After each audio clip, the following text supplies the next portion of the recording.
For 9 generations, the Vharn had told their children that the sky was a promise. They said it in the low temples carved into the cliffs of Ansa, where the stone still held the warmth of the day long after the twin moons rose. They said it over the cradle baskets in the floating districts of the capital, where families lived on rafts of woven reed and hope. They said it to the dying in the great halls of Marin, whispering it as a comfort against the dark. Look up, they told the young. The sky is a promise. One day the answerers will come down out of it, and the long fear will end. No one living remembered where the promise had come from.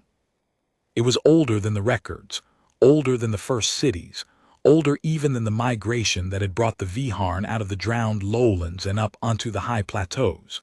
It lived in the songs and in the shape of the temples, which all faced upward, and in the small clay tokens that grandmothers pressed into the palms of grandchildren before they slept.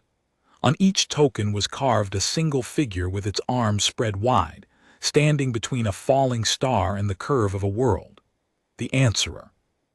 The one who would come when nothing else could save them. For most of those 9 generations, the promise had been a comfort and nothing more, a story for the frightened, a thing to say when there was nothing else to say. The Vharn had built well and lived long and filled their world, and if the promise never came true, it did not matter, because there had been nothing to be saved from. Then the Cull arrived, and the promise stopped being a comfort. It became the only thing left. The first anyone knew of it was a silence where a neighboring star should have been. The Vharn were not a spacefaring people in any great sense. They had lifted a few fragile craft into orbit and sent slow probes drifting toward the nearer suns, and it was one of these probes, or rather the sudden loss of it, that told the astronomers something was wrong. The star it had been crawling toward simply dimmed, over the course of a single Vharn year, as though something had drawn a veil across it. Then it went out. Stars did not go out, not like that, not in a year. By the time the astronomers understood what they were seeing, the thing that had eaten the star was already close enough to see with the naked eye if you knew where to look. It came as a smear of wrong light, a bruise moving against the fixed patterns of the night, and it grew. The Vharn who studied it named it many things before they settled on the name that stuck. In the old tongue of the plateau, the word was Cull. It meant the culling of a herd, the removal of the weak and the many so that a field might be cleaned. It meant harvest without mercy. The Cull was not alive, or not in any way the Vharn understood life. It was a swarm, a fleet, a plague of machines that had been building itself for longer than the Vharn species had existed. No one knew who had made it or whether it had made itself. It moved from system to system on a slow, patient tide, and when it found a world with a living skin of green and blue and breath, it descended and it took the world apart. Not to conquer it, not to rule it. Simply to consume it, to strip its oceans and grind its mountains and pull the very air from around it, feeding all of it into the endless machinery of its own growth, so that it might move on to the next star larger and hungrier than before. It did not negotiate because it had no mind to negotiate with. It did not stop because nothing had ever stopped it. The Vharn learned this slowly. Over the years it took the Cull to cross the last gulf of dark toward their sun, and each thing they learned took another piece of hope away. They tried to fight it. Of course they tried. The Vharn were not cowards, whatever else they were. They poured the wealth of 9 generations into weapons and ships, learning in a decade what should have taken a century, driven by the oldest of teachers. Fear. They built rail throwers that could hurl a mountain's worth of metal, and reaction drives that could push their fragile hulls to a fraction of light, and warheads that burned like small suns. They sent everything they had against the leading edge of the Cull when it entered their system, every ship, every weapon, every brave and desperate soul who would crew them. The Cull absorbed it the way a still pond absorbs a thrown stone, a ripple, nothing more. The Vharn fleet died in an afternoon, and the machines that killed it did not even change course. They came on, and now there was nothing between them and Vharis, the homeworld, the only world, the blue and living heart of everything the Vharn had ever been. That was when the praying began in earnest. It began quietly in the temples, as such things do. Then it spread, because there was nothing else to do and nowhere else to put the fear. Across the plateaus and the floating districts and the cliff cities, across all the crowded, teeming, beautiful world of the Vharn, the people looked up at the growing bruise in the sky and prayed to the answerers to come. Billions of voices, in 100 tongues, saying the same old words that grandmothers had pressed into children's palms for 9 generations. Come down out of the sky. End the long fear. Come. Vashti Island was 17 years old when she stopped believing the prayers would work, and she was ashamed of it, and she prayed anyway. She lived, as her family had for 6 generations, on the great redrafts of the lower capital, where the slow river spread out into 100 channels before it reached the sea. It was a poor place and a crowded one, layered with the smell of cooking smoke and river mud and too many people, and Vashti had loved every plank and rope of it before the sky went wrong. Now she stood at the edge of her family's raft in the gray hour before dawn and looked up at the Cull, which had grown large enough that on clear nights you could see it move, a slow churning like insects over a wound, and she felt the belief go out of her like breath. She was young enough that she had grown up entirely in the shadow of the thing. She could not remember a time before the fear. The older Vharn spoke of it, of years when the sky had been only the sky, but to Vashti those years were a story, no more real than the answerers. She had done the calculations that everyone did without meaning to, the terrible arithmetic of how long. The scholars said the Cull would reach Vharn in less than a year. She would be 18. She would not be 19. You should sleep, her grandmother said behind her. The old woman moved slowly now, folded around a walking staff, but her eyes were still sharp and her voice still carried the flat certainty of the plateau where her own grandmother had been born. Standing here staring at it won't make it smaller. Praying won't make it smaller either, Vashti said, and then wished she hadn't, because she saw the small flinch go across her grandmother's face. But the old woman did not scold her. She came and stood beside her at the raft's edge, and for a while they both looked up at the thing that was going to kill them. When I was your age, her grandmother said at last, I thought the answerers were a lie, a pretty lie the temples told to keep us quiet. She pressed something into Vashti's hand. Vashti did not have to look to know what it was. She had a dozen of them, everyone did, the little clay tokens with the figure and its outspread arms. I thought that for a long time, most of my life. And now, her grandmother said, I am too old and too frightened to afford the luxury of thinking it, so I hold the token and I say the words and I look up. She closed Vashti's fingers around the clay.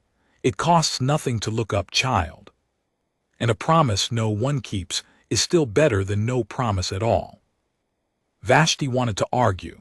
She was 17, and arguing was in her blood, and every part of her that had done the terrible arithmetic wanted to say that a promise no one keeps is worse than no promise at all, because it makes the ending crueler. But she looked at her grandmother's face, at the 6 generations of river light in it, and she said nothing. She only closed her hand around the token and looked up. And that was the night the sky did something new. It began as a flicker at the edge of the Cull, so faint that Vashti thought at first her tired eyes had invented it. A pinprick of hard white light there and gone.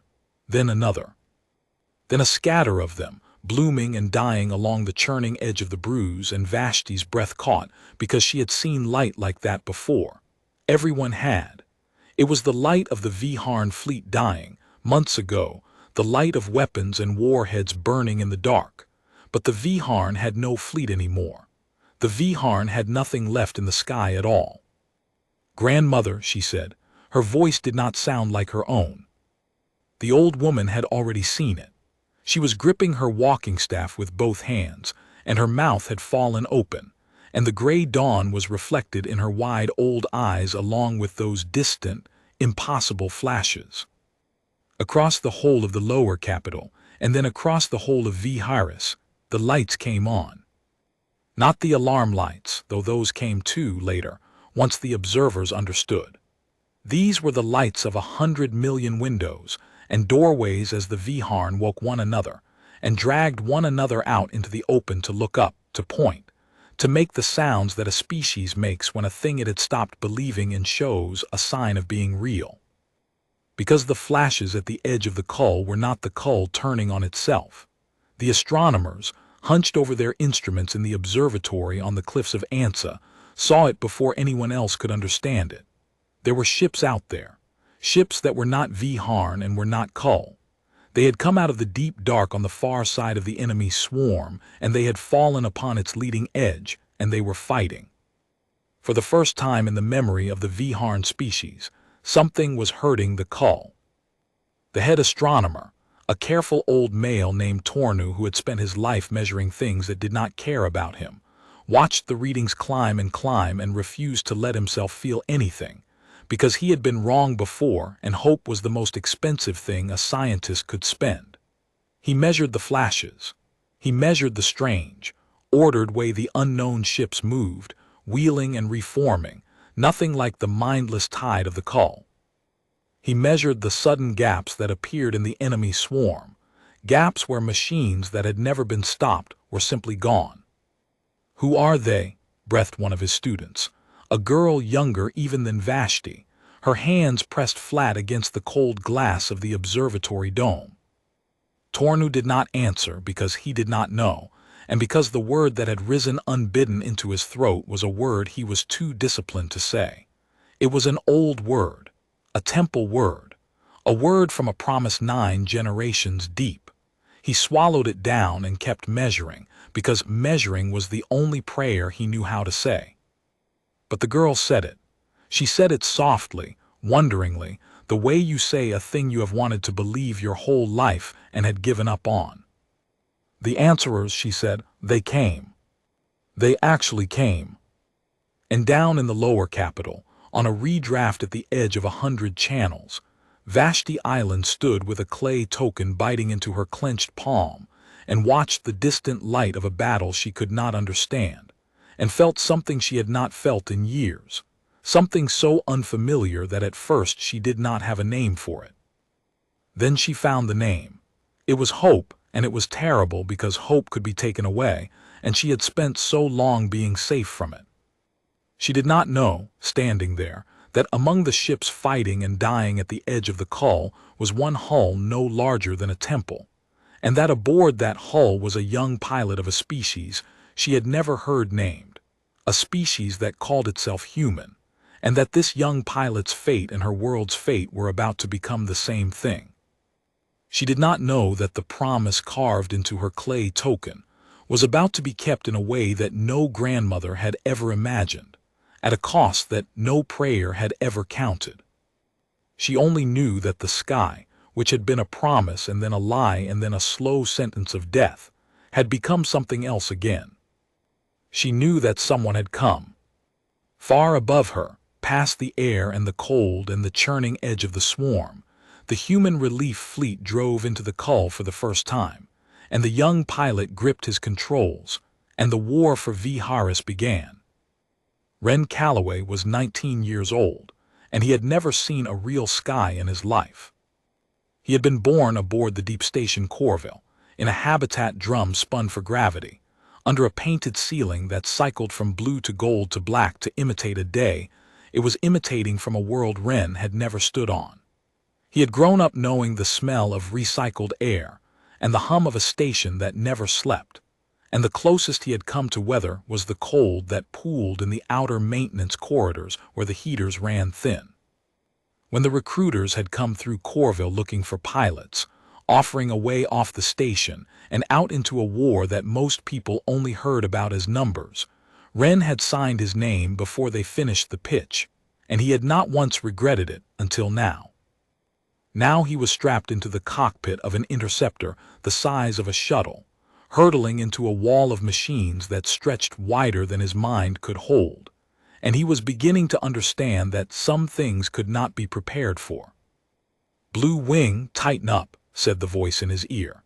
It belonged to his squadron lead, a lean and unhurried woman named Os, whose comm had not cracked once in the 3 engagements Ren had flown under her.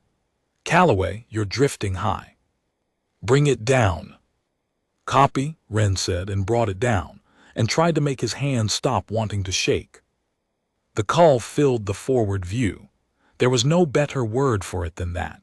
It was not a fleet the way the human ships were a fleet, hundreds of distinct hulls flying in formation. It was a mass, a churning, self-devouring, self-building tide of dark metal that went on past the range of his sensors in every direction. And at its edges, it was doing the thing it always did, which was reaching out with long, articulated arms toward anything that carried the warmth and structure of life, to take it apart and add it to itself. It had reached for the human fleet the moment the fleet arrived. It was reaching now. And the human fleet was doing to it the one thing that no one, in all the long dark centuries of the Cull's feeding, had ever managed to do for long. It was hurting it. The reason was not that human weapons were so much greater than the Vharn weapons that had failed. The reason was older and stranger than that, and Ren had heard the instructors try to explain it, and he had not fully understood until he was inside it. The Cull had never met a species like humanity. It had crossed the dark for 100,000 years, and it had consumed 100 living worlds, and every one of those worlds had done what living things sensibly do when faced with something that cannot be beaten.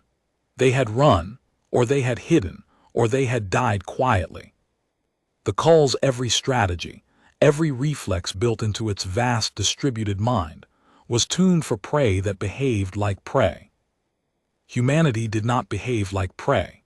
Humanity had come out of a small blue world at the bottom of a deep gravity well, and it had clawed its way up into the dark carrying every one of its ancient furies, and when it had first met the Cull at the edge of its own space, 40 years before Ren was born, it had done a thing that no species the Cull had ever eaten had done. It had gotten angry, and then it had gotten organized, and then it had come looking. That was the thing the recruiters never quite said out loud, the thing Ren understood now with his hands on the controls and a wall of machines filling his view. The human fleet was not here because humanity was strong.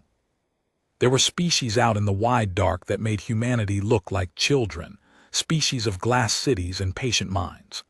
Those species had seen the Cull coming and had drawn their borders tighter and looked away. Humanity was here because when humanity had heard, across the relay web that laced the local stars, a whole world of living people praying into the dark for someone to come, it had been physically unable to leave them to die. It was not wisdom.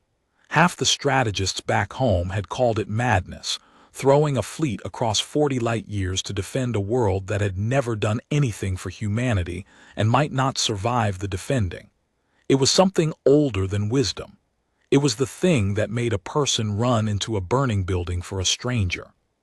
Humanity had simply never learned to switch it off, and out here in the dark, that failure of good sense was the most dangerous weapon anyone had ever brought against the Cull. "Break, break, break," Osai said, still without raising her voice, and Ren broke, rolling his interceptor hard as a Cull Reaper arm swept through the space where he had been. The arm was a kilometer long and tipped with a maw of grinding intake mouths, and it moved with a horrible boneless speed, and Ren put 4 missiles into its root joint and watched it come apart in a slow blossom of silent fire. "Good kill," Osai said. "Now stop admiring it and move." He moved. For 20 minutes that felt like a lifetime, Blue Wing fought at the edge of the swarm, cutting the reaching arms, covering the heavy ships as they moved in to do the real work. Ren was a small part of a very large thing, and he knew it, and there was a strange comfort in it. He was not being asked to save a world. He was being asked to keep his lead's flank clear and put his missiles where they were told. He could do that. He could keep doing that. He fixed his eyes on the next arm and the next, and did not let himself look past them to the churning immensity beyond, because that way lay the shaking, and Osai needed his hands still. At the center of the human formation, where Ren did not have the attention to spare to look, the flagship was doing what it had crossed 40 light years to do. Her name was Meridian, and she was the largest thing humanity had ever pushed into deep space, a warship 2 kilometers along her spine, built not for beauty, but for the single purpose of standing in front of something enormous and not moving. She carried the heaviest weapons in the human arsenal and the deepest armor, and more importantly than either, she carried the woman that half of known space had started to call the only reason the Cull could be fought at all. Her name was Fleet Admiral Sabine Reyes, and she had spent 30 years studying the thing that ate worlds. Ren had seen her exactly once, at the assembly before the fleet made its final jump, a small, upright figure on a distant platform addressing 10,000 crew. He remembered almost nothing of what she had said. He remembered the way the room had gone quiet, the particular quality of the silence, the sense that everyone in it had chosen to be there because of her. She had a face that the propaganda officers had made into a symbol, calm and certain and lined with the exact right amount of care, and her voice on the fleet channels had a steadiness that made the impossible feel like a problem with a solution. When Reyes spoke, people believed the Cull could be stopped, and belief in a war like this one was not a soft thing. It was the load-bearing thing.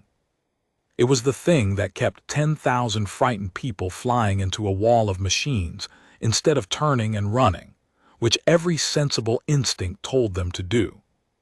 The Vharn had not known her name, but within a day of the fleet's arrival, they knew it, because the human communications teams had made sure of it.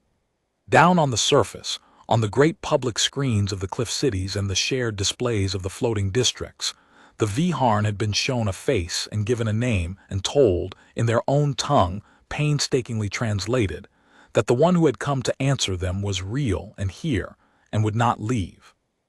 The Vharn, who had prayed for 9 generations to a figure with outspread arms, took the face of Sabine Reyes and set it in the empty space where their promise had been. Ren knew none of this while he flew.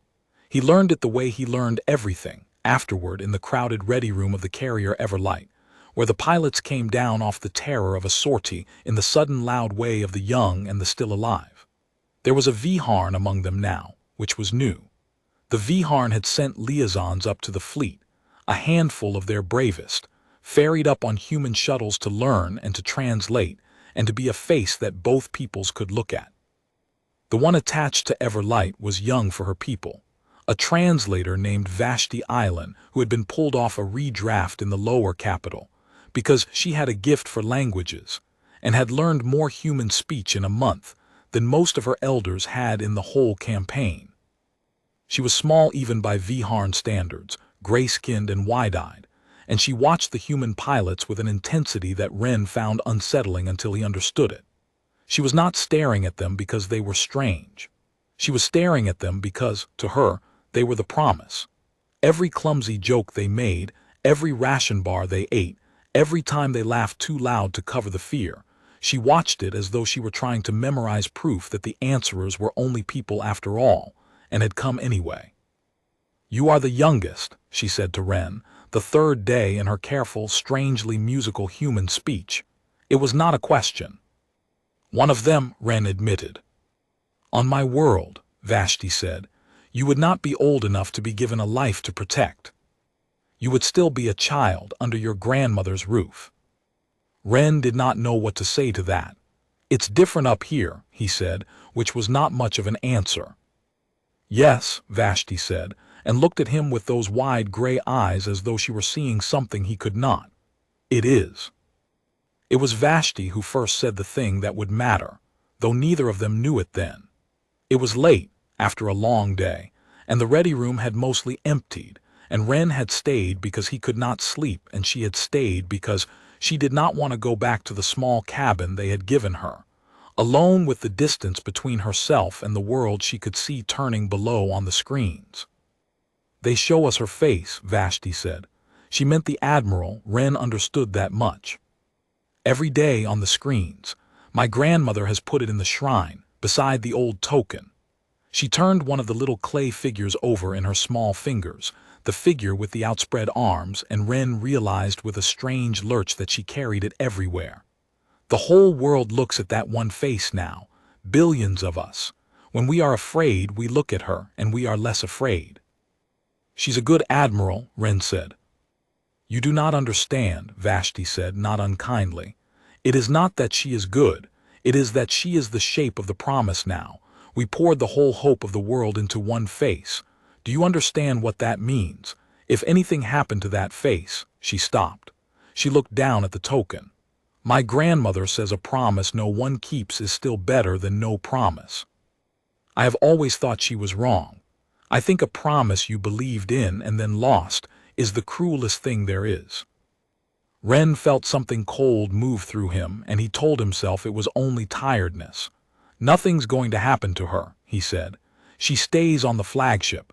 It's the safest place in the fleet. Vashti looked at him for a long moment, and then she smiled, the small, careful smile of a person who has learned not to say what she is thinking. Yes, she said, I am sure you are right. 3 days later, the Cull changed the way it fought, and Sabine Reyes died, and everything Vashti had feared came true at once. The Cull had never learned in 100,000 years, because it had never needed to. That was the great weakness the human strategists had built their whole campaign upon, a thing that always one did not have to adapt. But the Cull was not a mind the way a person was a mind. It was a vast, slow, distributed process, 100 billion machines sharing scraps of instruction across the dark, and buried in that process was something that functioned over long enough spans like learning. It did not think, it selected. The strategies that failed against the human fleet died with the machines that used them, and the strategies that happened to work were copied and spread. And after 2 weeks of being hurt, the Cull began, without ever intending to fight back in a way the humans had not seen. It stopped reaching for the small ships. The Reaper arms that had chased Ren and his squadron through 3 engagements simply retracted, folding back into the mass, and the interceptors found themselves clawing at an enemy that no longer clawed back. For an hour the pilots thought they were winning. Then the sensor officers on Meridian saw what the swarm was actually doing, and the hour turned to ash. The Cull was concentrating. All across its vast churning body, the machines were flowing together, abandoning the diffused tide that had made it so hard to hit, gathering instead into a single dense spear of metal aimed at the one target in the human formation that mattered. It had noticed, in its blind selecting way, that the human ships fought better near one particular hull, that they held formation around it, that when it moved, they moved. The Cull did not understand admirals or symbols or the load-bearing power of belief. It only understood in the language of a process that had eaten 100 worlds, that here was a keystone, and that keystones, when pulled, brought down the arch. It went for Meridian with everything it had. Ren was there for it, though he would spend the rest of his short life wishing he had not been. Blue Wing had been pulled back to the flagship's screen when the concentration began, and so he saw the whole of it, the spear of the Cull forming and driving inward, faster than the swarm had ever moved, and the human heavy ships wheeling to meet it, and the space between them filling with more fire than his eyes could take in. He heard Osai calling targets in her flat, unhurried voice, and he flew where she told him, and he killed what he could, and it was not enough. There was too much of it. For every Reaper arm he cut, 10 more poured past, and they were not reaching for him anymore. They had no interest in him at all. They wanted only the great 2-kilometer hull at the center and the woman inside it. She has to move, someone was saying on the command channel, a captain's voice, tight with the effort of staying calm. Admiral, you have to pull Meridian back. We cannot hold this. If Meridian runs, the whole line runs. That was Reyes. Ren had heard her voice on the fleet channels 100 times, and it was the same now as it had always been, steady, cert, the load-bearing thing. The Vharn are watching. Half our own people are only holding because we're holding. We do not run. Bring the screen in tight and make them pay for every meter. They made the Cull pay. For 11 minutes, the human fleet fought the hardest action of the war around the body of its flagship, and the dark between the ships was solid with dying machines. But the Cull did not care what it paid. It had never cared. It fed its spear into the human screen the way it fed everything into itself, endlessly, without hesitation, and slowly, terribly, the screen thinned, and the spear pushed through, and the Reaper arms reached the hull of Meridian and began to take her apart. Ren saw it. He was 2 kilometers away and closing, screaming at his interceptor to go faster, and he saw the great ship's spine buckle as the intake maws bit into her, saw her batteries firing to the last even as sections of her went dark, saw the slow, silent violence of a mountain being eaten. He was still a kilometer out when Meridian's reactors let go, and the flagship of the human fleet, and everyone aboard her, and the small, upright woman whose face 9 billion Vharn had set in the empty place where their promise had been, became a new star that burned for 3 seconds and then was gone. The command channel went silent, not quiet, silent. 10,000 human crew across the fleet, and for a span of several seconds, not one of them said anything at all, because the load-bearing thing had just been pulled out from under all of them at once. Then the Cull, having taken its keystone, turned the full weight of its spear toward the next largest hull in the human formation, and the war did not stop to let anyone grieve. What happened next happened because of a mistake, or what looked at the time like a mistake, and Ren would never be entirely sure afterward whether he had made a choice at all or simply failed to make the sensible one. There was a Vharn transport in the wrong place. It was a great, slow, ungainly thing, one of the surface-built evacuation haulers the Vharn had thrown together in their desperation, and it had come up from Vharus carrying nothing but empty holds, meant to be filled with people and taken somewhere, anywhere, that the Cull was not. It should not have been anywhere near the battle. Someone had routed it wrong, or the battle had moved, and now it was wallowing in open space with the leading edge of the Cull's spear swinging toward it, and it had no weapons and no speed, and 11,000 Vharn crew aboard who had volunteered to fly it, and it was going to die in the next 90 seconds. Ren was the closest human ship to it. He did not decide to go. That was the thing he could never explain afterward to the people who wanted him to have decided, who needed the story to have a moment of noble choice in it. There was no moment. There was only the transport, and the Reaper arms curving toward it, and the 11,000 people he could not see but knew were inside, and the thing that humanity had never learned to switch off simply took his hands and turned them, and he was diving between the arms and the transport before he had formed a single word about it. Calloway break off, that's not a Calloway. Osei for the first time was not calm. He put his interceptor between the transport and the swarm. It was, in every tactical sense, insane. One small ship could not shield a hauler from the Cull. The arms would sweep him aside like a moth.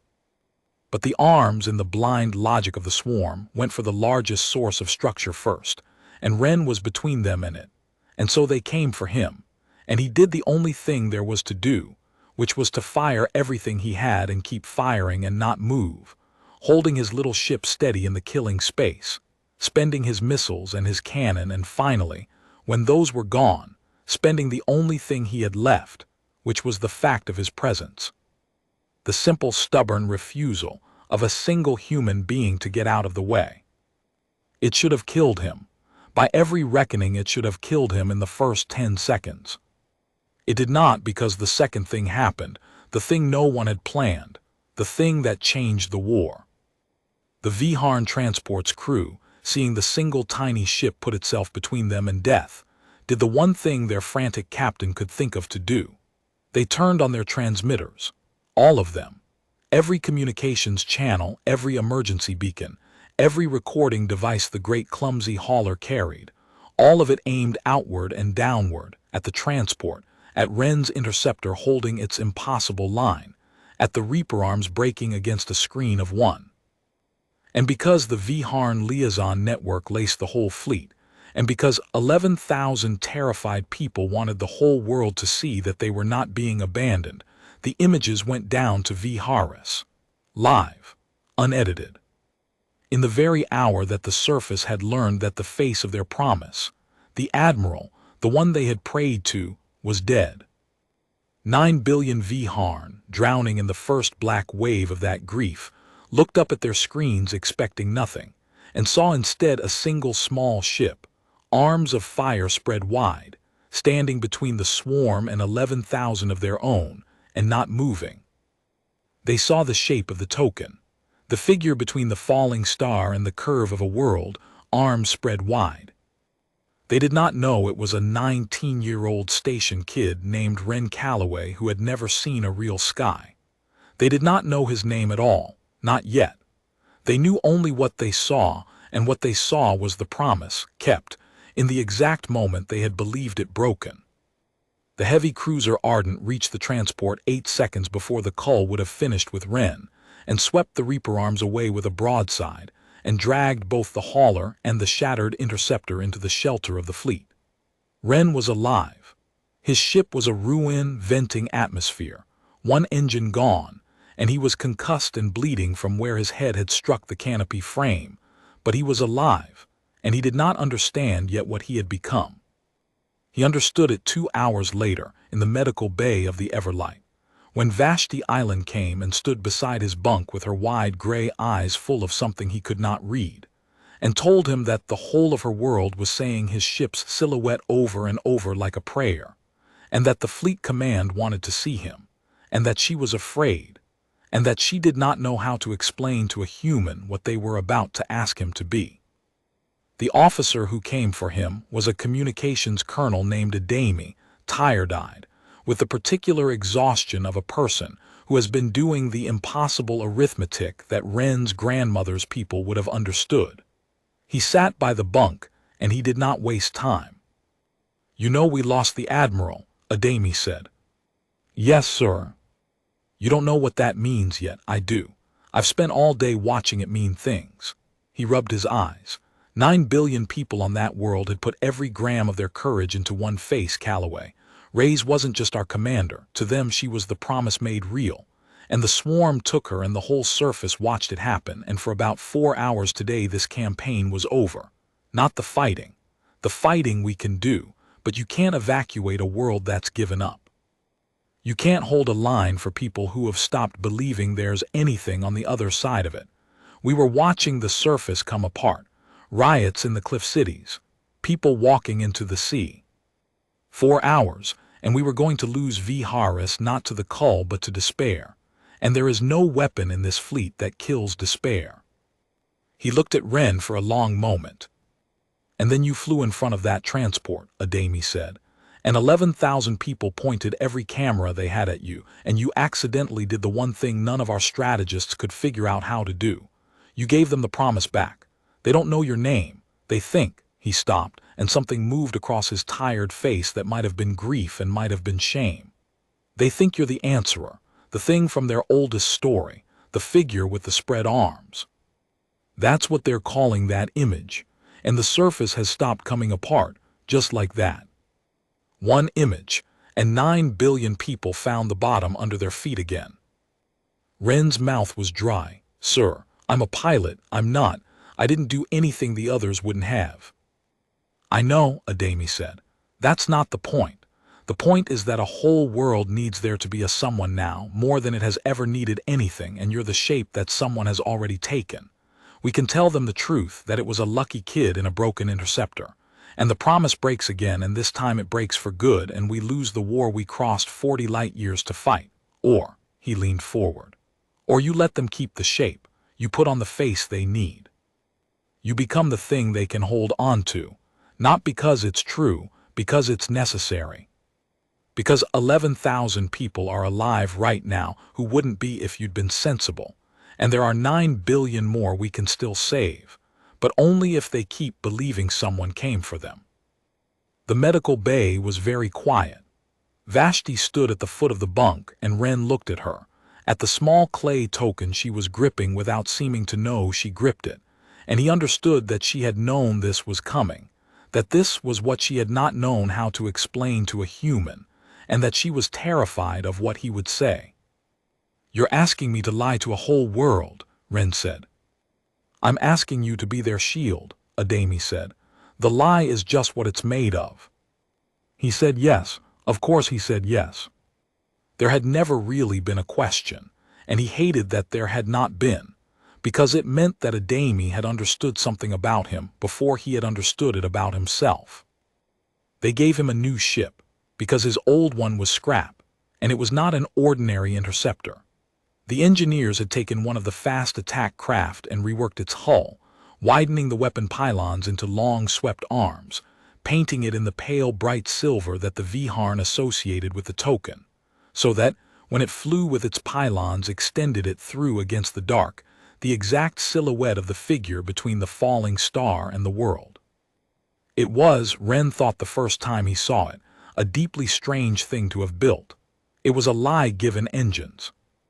But it was also the fastest and best-armed single ship in the fleet, because the people who built it had understood that a symbol which died easily was worse than no symbol at all, and so they had made the shape of the promise into something that could actually fight. They did not give the pilot a name at first. The Vharn had not asked for one. The image had been enough. But a symbol needs a name eventually, and it was Vashti who gave it, sitting in the ready room the night before Ren's first flight in the new ship, turning her clay token over in her fingers. On my world, she said, the figure has a name in the oldest songs. It is not really a name. It is more of a word. It means the one who stands in front. My grandmother would say it over me when I was small and afraid of the dark. She looked up at him. Sen, it means the one who stands in front. Sen, Ren repeated. You do not have to keep your own name, Vashti said gently. Ren Calloway can stay a pilot. He can stay the boy from the station who cannot sleep. Sen is only the shape he wears when the world is watching. It might be easier that way, to keep them separate. It was good advice, and Ren tried to follow it, and for a while it worked. When the cameras were on him, he was Sen, the one who stands in front, and he learned the shape of that person the way an actor learns a role.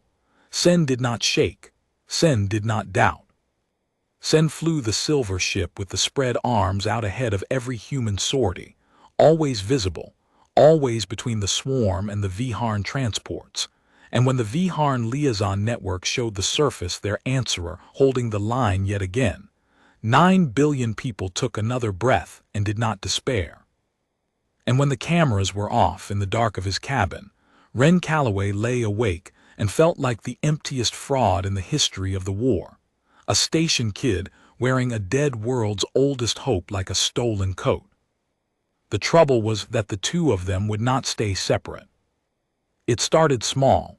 Sen was supposed to be a shape, a silhouette, a thing seen from a distance, but the Vharn wanted more than a shape.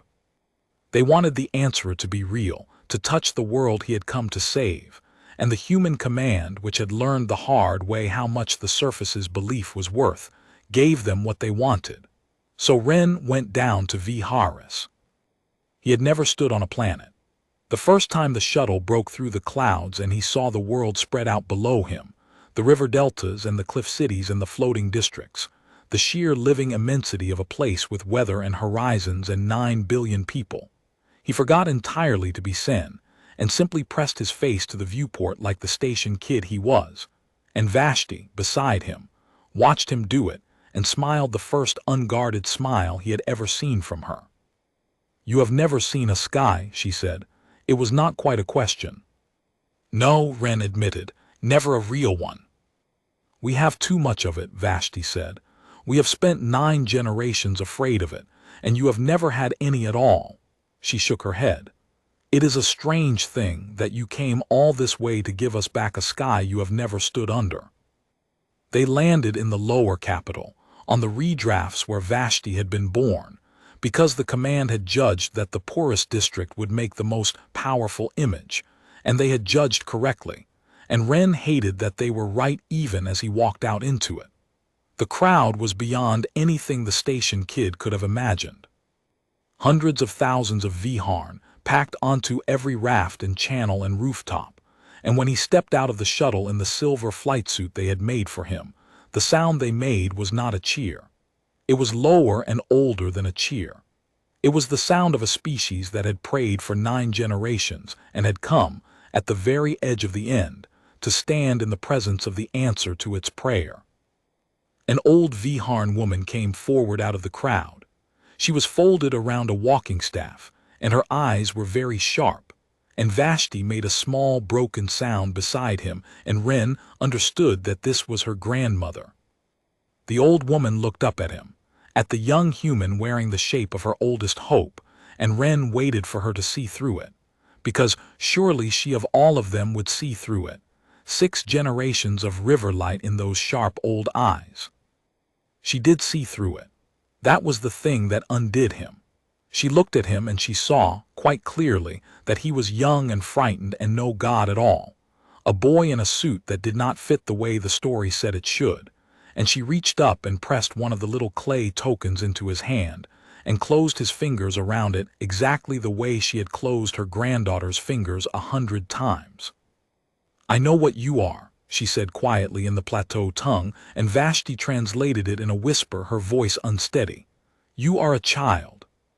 You are someone's child, far from home, and they have put a whole world on your back, and you are carrying it because you do not know how to put it down." She patted his hand. "My granddaughter was the same. It is a Vharn kind of foolishness. I did not know the answerers would share it." Her sharp eyes held his. "It costs nothing to look up, child, but it costs everything to be the thing that is looked at. Do not let them spend all of you. Promise an old woman that much." Ren could not promise it. He knew, even then, that he could not promise it. He held the clay token in his hand, the one she had given him, and he said the only true thing he had said in front of a camera since the war began. "I'll stand in front as long as I can," he said. "That's all I've got." It was enough. It was more than enough. Vashti's grandmother nodded as though he had passed a test, and the image of the answerer taking the token from the oldest hands in the lower capital went across the whole of Vharn, and the surface's belief, which was the load-bearing thing, held firm through another terrible week. And the weeks were getting more terrible, because the Cull had reached the outer edge of the Vharn system, and it was no longer a bruise in the sky. It filled 1/3 of the heavens now, and it was coming for the world itself. The human strategists had known from the start that they could not destroy the Cull. Nothing could. It was too large, too distributed, too endless. You could kill 1 billion of its machines and it would not notice. The whole campaign had been built on a different and harder truth. A swarm that vast was not really a single thing. It was held together by a lattice of command echoes, faint instructions rippling out from a deep core of the oldest and densest machines, the accreted heart around which the whole swarm organized itself. Kill the swarm and you accomplished nothing. But reach the core, the strategists believed, the ancient dense knot at the center where the swarm's slow selecting process actually lived, and break that, and the lattice would come apart. The swarm would not die. It would simply forget how to be a swarm. It would scatter into 100 billion mindless machines drifting in the dark, no longer able to concentrate, no longer able to consume a world, no longer able to do anything but fall slowly toward the nearest sun and burn. The core was buried at the very heart of the Cull, behind the whole churning immensity of the swarm. To reach it, a ship would have to drive through the entire body of the enemy, through every reaper arm and intake maw and concentration the swarm could throw in its way, and it would have to carry a weapon heavy enough to crack the accreted heart when it got there, which meant it could not be a small ship, which meant it could not be fast, which meant that in all the modeling the strategists ran, the ship that reached the core, if any ship reached the core at all, did not come back. They had meant to use Meridian for it. The flagship had been built, in the end, to be the thing that drove into the heart of the Cull and did not come back, and Sabine Reyes had known it, and had crossed 40 light-years knowing it. But Meridian was a new star now. 3 seconds of light long since faded, and the fleet had no second ship of her size, and the window was closing, because once the Cull reached Vharn, there would be no more line to hold and no more world to save. Ren was in the strategy briefing when they laid it out, because Sen had to be seen to be part of the war's decisions now, and he listened to the officers argue about which of the remaining heavy ships could be stripped and loaded and sent into the dark to die, and he watched them fail to solve it, because none of the heavy ships was fast enough to survive long enough to reach the core, and the swarm had learned. It had learned to concentrate. It would crush anything large before it got halfway. And Ren, the station kid, the fraud, the boy carrying a world because he did not know how to put it down, looked at the tactical display and saw the answer that none of the strategists wanted to say, because it was monstrous, and because it required them to spend the one thing they had spent the whole campaign refusing to spend. There was one ship in the fleet fast enough to survive the run, one hull built light and swift and armed heavier than anything its size had a right to be, one silhouette the swarm had learned, in its blind selecting way, to treat as small and unimportant because it was small. One ship that could carry a core-breaker weapon into the heart of the Cull faster than the swarm could concentrate to stop it. The silver ship with the spread arms. The shape of the promise, the one who stands in front. Ren looked at it on the display for a long time while the officers argued, and then he stopped hearing them at all, and he thought about Vashti's grandmother pressing the clay token into his hand, and about 11,000 people alive because he had not been sensible, and about 9 billion more waiting under a sky they had been afraid of for 9 generations, and he understood with a calm that surprised him that he had known this was where it went from the moment he flew in front of that transport. Maybe from before. Maybe from the moment a recruiter came through Corville and a station kid signed his name before the pitch was done.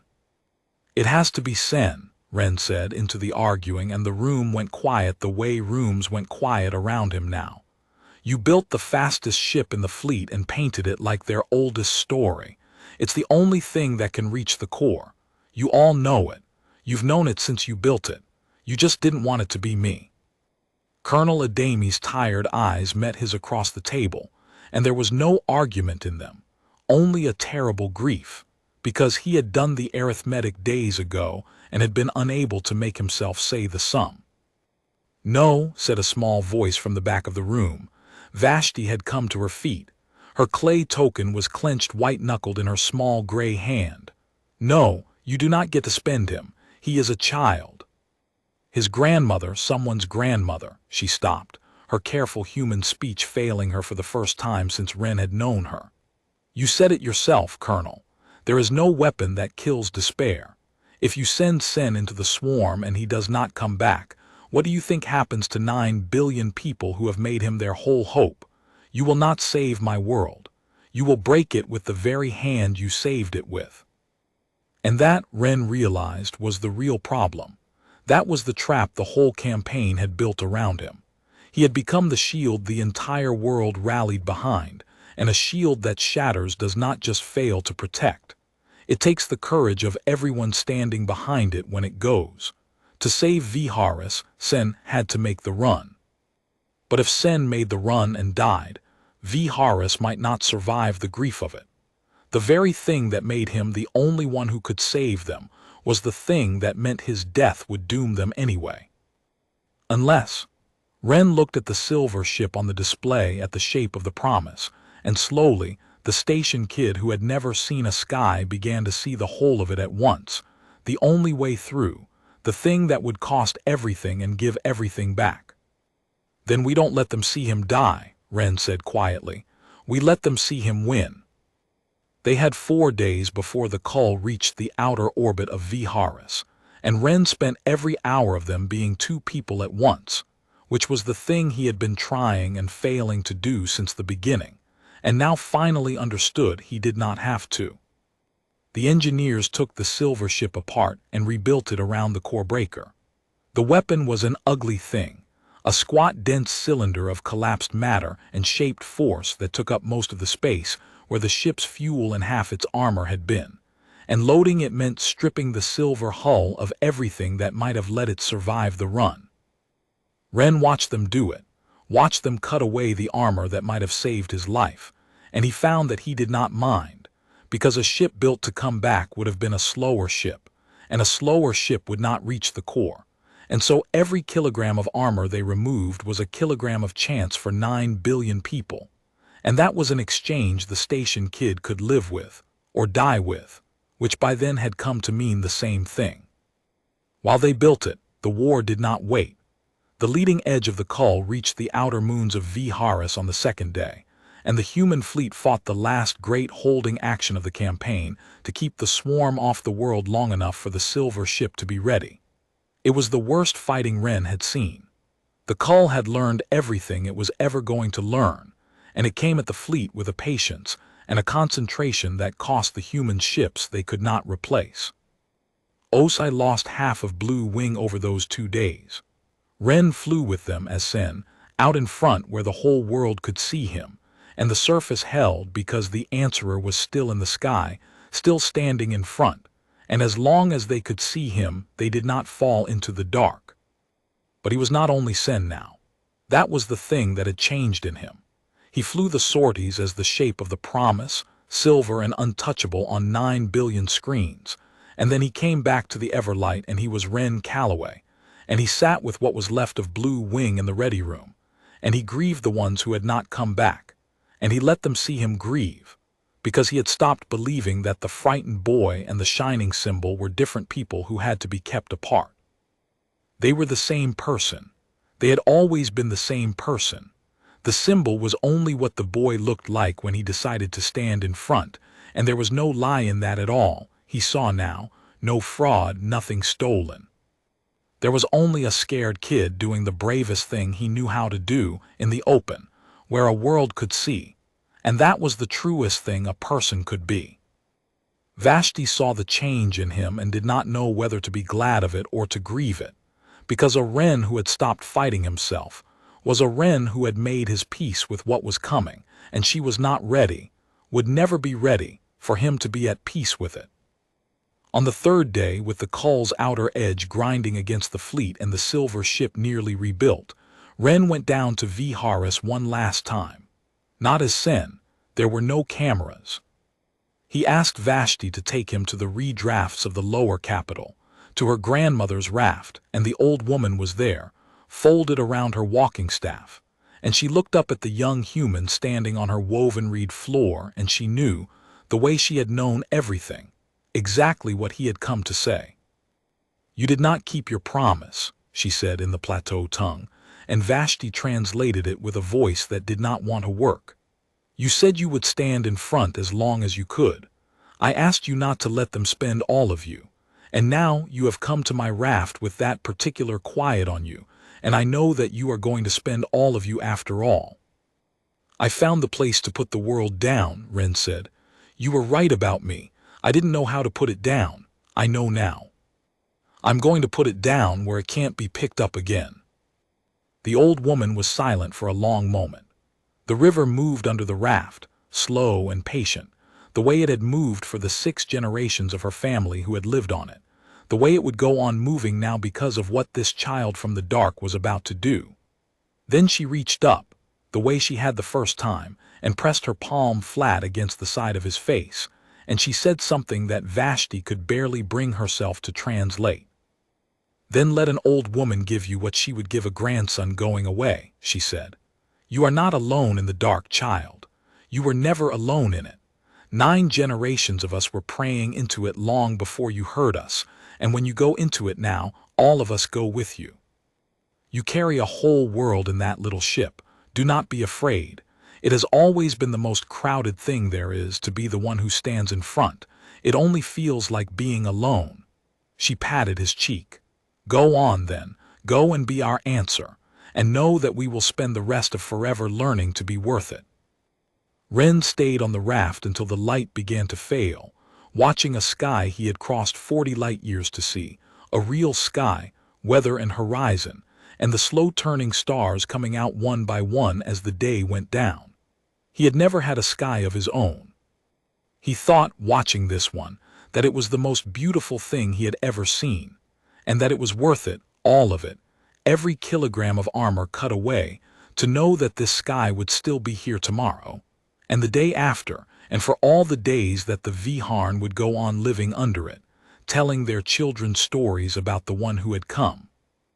Then he went back up into the dark to the fleet, to the silver ship that was ready now, waiting for him with its spread arms and its terrible cargo. And he found that the fear he had carried since the first day was gone, not beaten, but simply set down at last, left behind on a redraft in the light of a real dawn. That was the night before the run, and it was that night, in the ready room where he had first learned Vashti's name, that Ren Calloway laid out for the fleet the plan that would end the war. The plan Ren laid out that night was the plan of a person who had finally stopped trying to keep Sen and Ren Calloway separate, because he had understood at last that the separation had been the lie all along. He did not try to hide the run from Vharn. That had been Adami's first instinct, to send the silver ship out in secret, to break the core and then present the surface with a clean victory and a returning hero who had, in truth, been Ash for days. Ren refused it. A world that had learned to live on belief could not be lied to about the one thing that mattered most, not at the end, not about this. If the promise was going to be kept, it had to be kept in the open, in the light, where 9 billion people could see the whole shape of what it cost. They watched the Admiral die, Ren said. It nearly ended them because it came at them out of nowhere, a thing done to them, a hope taken away. So we don't take this away from them, we give it to them. We let them watch me choose it. There's a difference between a shield being shattered and a shield being laid down. I've been thinking about it for days. If they see me thrown away, it breaks them. If they see me give myself on purpose in the open for them. He stopped, and found that his voice was steady and was distantly amazed by it. Then it isn't despair. Then it's the biggest thing anyone ever did for them, and you can't despair over a gift. You can only try to be worth it. And there was the second half of the plan, the half that mattered more than the weapon, the half that was aimed not at the Cull but at the 9 billion. Ren was going to talk to them, during the run, the whole way in. Not as Sen the untouchable answerer, the shape from the oldest song, but as himself, the station kid who had never seen a sky, so that when the silver ship finally went dark at the heart of the swarm, the thing the Vharn were left with was not the corpse of a god but the memory of a person, and a person's last words, and a person's reason. Because a god's death is the end of the world, but a person's death, a person who chose it for you in the open, is the beginning of everything you owe them. Vashti did not speak to him for a day after he explained it. She understood it. He could see that she understood it completely, and understanding it was exactly why she could not forgive it, not yet. It was only on the last night, in the ready room where they had first spoken, that she came and sat across from him and put her clay token on the table between them. "My grandmother said you were carrying a world because you did not know how to put it down," she said. Her voice was very careful, the way it had been careful the first day, and he understood now that the carefulness was how she held herself together. "I do not think that is true anymore. I think you have found where to put it down. I think you are going to put it down inside the Cull." She pushed the token across the table to him. "Take it with you. So that at the end, there is something of my world in the ship with you. So you are not alone in there."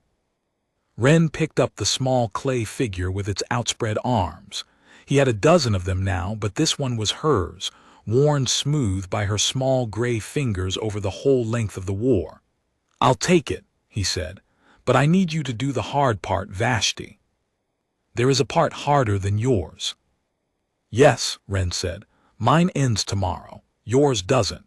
After I'm gone, they're going to want a new Sen, a new face, a new shape to pour the whole world's hope into, because that's what your people learned to do for 9 generations, and it's a hard thing to unlearn. And if they do that, then this never ends.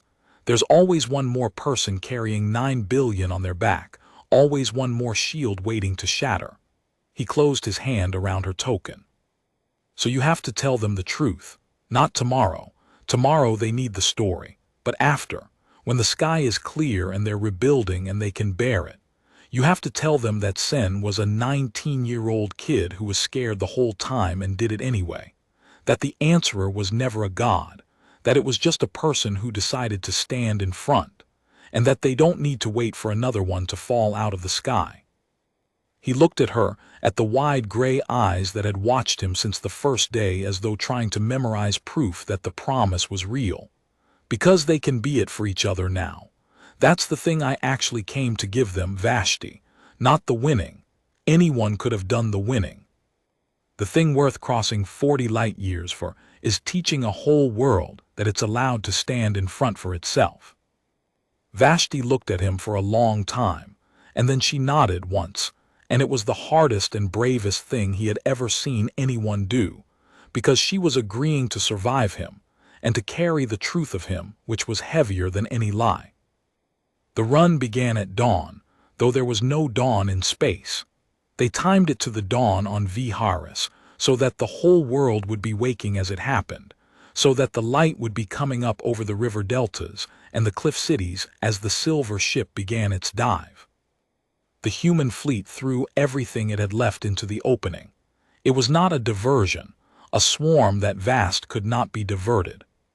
It was a battering ram, every remaining hull driving into the leading edge of the Cull at one point, tearing a wound in the swarm that would stay open for perhaps 90 seconds during which one small fast silver ship might slip through the gap and into the body of the enemy before the machines closed it again. The pilots who flew that opening knew what they were buying and who they were buying it for. Os led them.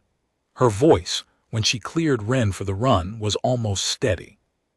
"Blue Wings got the door open, Calloway," she said. "Don't make us hold it longer than we have to." "Copy lead," Ren said. "Thank you for all of it. Tell them," he stopped. There was too much to tell and no time. "Just tell them Blue Wing was a good place to grow up." Then he pushed the silver ship through the wound in the Cull and began to talk to a world. They had given him an open channel, the whole of the Vharn liaison network, every screen and beacon and receiver on Vharn, and as the silver ship plunged into the churning dark of the swarm, 9 billion Vharn stood in the light of their coming dawn and heard the voice of their answerer, and it was not the voice of a god. It was the voice of a young man, and it shook a little, and that was why they believed it.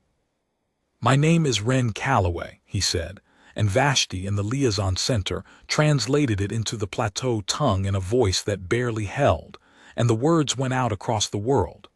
"I'm 19 years old. I was born on a station in the dark, and I never saw a real sky until I came here to yours. I'm not the thing out of your oldest song. I want you to know that. I want you to hear it from me now while I still can. I'm just a person. I was scared the whole time. I'm scared right now." The swarm closed around him. The Reaper arms came, 1,000 of them, and the silver ship, the fastest thing in the fleet, wove between them, and its weapons burned a path through the dark, and it went in, and in and in, deeper into the body of the Cull than any living thing had ever gone and lived to speak. "But I learned something here," Ren said, and his voice steadied as the ship drove deeper, as though the fear were something he was leaving behind him in the swarm. "I learned it from an old woman on a raft, and from a translator who's braver than I'll ever be, and from 11,000 people who turned on their cameras when they thought they were about to die, because they wanted the whole world to see that no one had abandoned them. You taught it to me. You. So let me give it back, because I don't have long, and I want you to have it before I go." The core was ahead now. His sensors, half blinded by the swarm, showed it as a vast dark knot at the very heart of the Cull, the accreted center, ancient beyond reckoning, the slow blind thing around which 100,000 years of hunger had organized itself. The silver ship drove toward it through a storm of Reaper arms, and it was hit and hit again, and Ren felt the hull coming apart around him, and he kept flying and he kept talking. "You prayed for someone to come," he said. "For 9 generations you looked up at the sky and asked for an answerer, someone from outside, someone stronger, someone to come down and save you because you couldn't save yourselves. And we came. We heard you across the dark, and we came because where I'm from we never learned how to hear that and not come. But I need you to understand what actually happened here, because it matters more than the winning. We didn't come because we were gods. We came because we were people who couldn't stand to leave other people to die. That's all. That's the whole secret. There's no one out there stronger than you who's going to fix everything. There's just people. People who decide to stand in front of other people. That's what an answerer is. That's all it ever was. The core filled his view. The last Reaper arms closed on the silver ship, and Ren armed the weapon in its belly, the core breaker, the thing heavy enough to crack the accreted heart of the swarm. And he held the shattering ship on its line, on the last line of his life, the way he had held it in front of the transport a lifetime ago, without deciding to, because the thing humanity never learned to switch off had his hands and would not let go. "So here's what I need you to do," Ren said, and now his voice was the steadiest it had ever been. He had Vashti's clay token pressed into his palm against the controls, the small worn figure with its arms spread wide. "When this is over and the sky is clear and you look up and it's just a sky again, don't wait for the next one of us to fall out of it. You don't need to. You already know how. You've always known how. You just have to stand in front for each other the way you stood in front for me, the way you've been doing all along without a name for it. Be the answer to your own prayer. That's the only thing I ever had to give you, a breath. My name is Ren Calloway, I'm 19. And it was the honor of my whole short life to stand in front of you." The silver ship struck the core of the Cull, and Ren Calloway triggered the weapon. And at the heart of the thing that had eaten 100 worlds, a new star was born. 9 billion Vharn, standing in the light of their dawn, watched the whole center of the Cull flare white, watched the churning immensity that had filled a third of their sky convulse and go still and begin, very slowly, to come apart. The lattice broke. The command echoes that had held 100 billion machines into a single hungry will guttered and died, and the swarm forgot all at once how to be a swarm. It did not vanish. It scattered, drifting, purposeless, 100 billion blind machines falling slowly through the dark, no longer able to concentrate, no longer able to consume, no longer anything but debris on a long fall toward the Vharn sun, where they would burn like a rain of dying stars over the years to come, a light show for a world that would tell its children what it meant. The war for Vharn was over. Humanity had crossed 40 light years and answered a prayer, and it had cost them a flagship and an admiral and 10,000 crew and one 19-year-old pilot who had never seen a real sky. And the surface of Vharn, in the moment the Cull came apart, did not erupt into celebration. It went silent. 9 billion people, in the light of their first safe dawn in a generation, stood and looked up at the scattering ruin of the thing that had haunted them. And they were silent, because the last thing they had heard was a young man telling them his name. Vashti Island kept her promise. Not that day, and not for a long time after, because that day the world needed to grieve its answerer, and grieve him it did, in the low old way of a species that had prayed for 9 generations. But when the sky was clear, and the rebuilding had begun, and the floating districts had been rethreaded and the cliff cities repaired, and the scattered machines had begun their long, slow burning fall, Vashti Island stood before her world and told it the truth. She told them that Sen had been a boy named Ren Calloway, that he had been afraid the whole time, that the answerer had never been a god from beyond the sky, but a person who chose to stand in front, and that they had made him into a shield because they had forgotten they could be shields themselves. She was afraid the truth would break them. It did not break them. It did the opposite, because a world that had spent 9 generations waiting to be saved by someone from outside learned, in the space of one young man's dying words, that the thing they had prayed for had been inside them all along, that the outspread arms on the old clay token were not the arms of a distant savior, but the shape a person makes when they put themselves between the people they love and the dark. The temples did not come down, but they changed. The figure with the spread arms was still carved there, still faced upward toward the sky. But now, beneath it, the Vharn carved a second figure, and then a third, and then a crowd, a whole people, each of them with their arms spread, each of them standing in front of the next, so that the falling star at the top of the old token fell not toward one answerer but toward a world that had learned to answer for itself. They kept the clay tokens. Grandmothers still pressed them into the palms of children before they slept, but the words changed over the generations, the way words do. They no longer said, "One day the answerers will come down out of the sky." They said something the old astronomer Tornu first wrote down, watching the last of the Cull burn in the high air, something that a whole world came to say to its young in the dark. "Someone crossed the whole of the night for us once because we were strangers and we were dying and they could not bear it. He was young and he was afraid and he came anyway and he asked only one thing of us in return. He asked us to be for each other the thing we had prayed for someone else to be. So look up, child, and remember him. And then look around you at the people standing in front of you and at the ones you are standing in front of. The sky was never the promise. We were. We always were. And a boy from the dark crossed 40 light years to teach us how to keep it.